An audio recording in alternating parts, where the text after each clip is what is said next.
History remembers many great kings: Alexander the Great, Julius Caesar, Napoleon. But what if one of history's greatest rulers wasn't a king at all? What if she was an African queen whose courage terrified one of the world's most powerful empires? For centuries, her story was pushed into the background. Many history books barely mentioned her. Others reduced her to a footnote. Yet she led armies into battle, defended her kingdom against colonial invasion, and became a symbol of resistance for an entire continent. Her name was Queen Nzinga. And this is the incredible story that history almost erased. Let's begin. A princess born into power.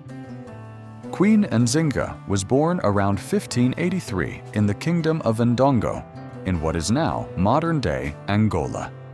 She was born into a royal family during a time when African kingdoms were powerful, organized, and deeply connected through trade.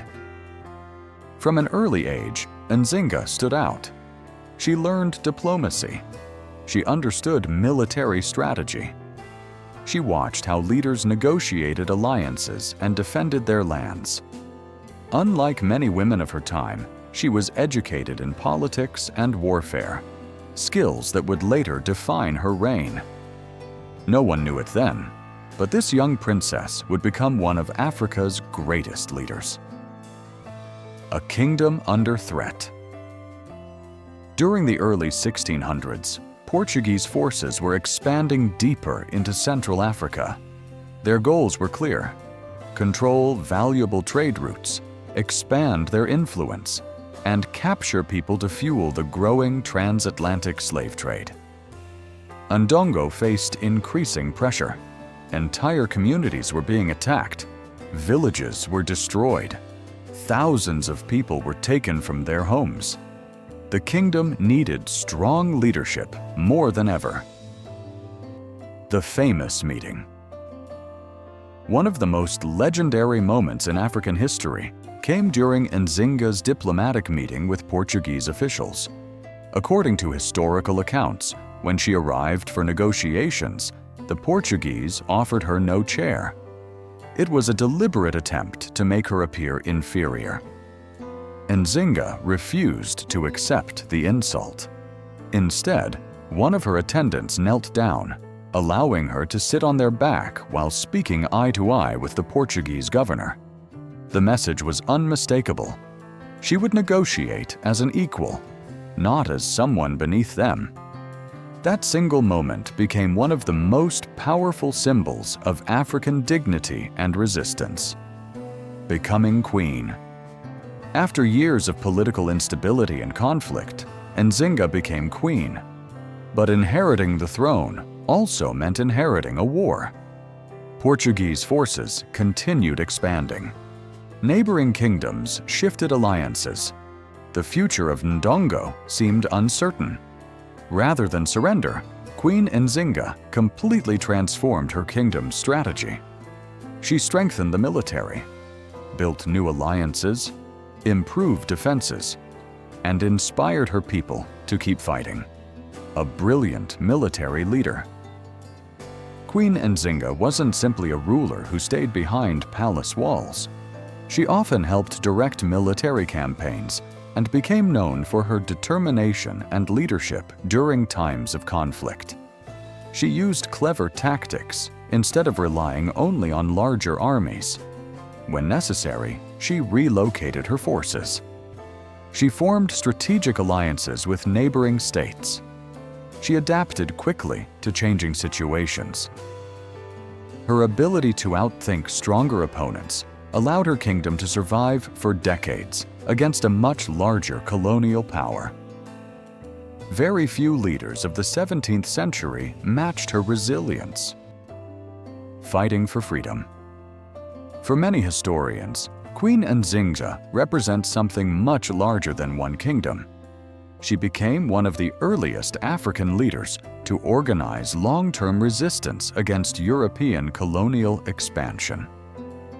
She understood that losing political independence would threaten her people's future. Her struggle wasn't simply about territory, it was about sovereignty, identity, and the right of Africans to govern themselves. That vision continues to inspire people centuries later. Diplomacy and strategy. Queen Nzinga knew that winning battles required more than military strength. She negotiated treaties, built regional alliances, maintained diplomatic relationships, and constantly searched for ways to protect her kingdom. She could be a fierce warrior when necessary, but she was equally skilled as a diplomat. That combination made her one of the most remarkable political leaders of her era. Why history forgot her. Despite everything she achieved, Queen Nzinga's story rarely appeared in history books outside Africa for many years. European history often celebrated explorers, conquerors, and colonial empires. African rulers received far less attention.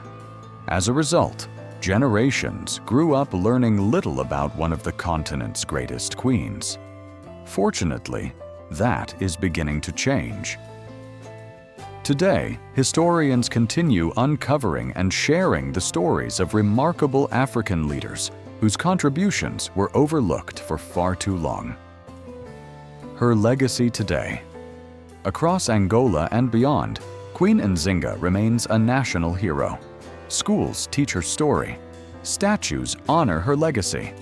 Books, documentaries, and films continue introducing new generations to her extraordinary life. She has become a symbol of courage, leadership, determination, and resistance against oppression. Her influence reaches far beyond Angola. She represents the strength and resilience of Africa itself.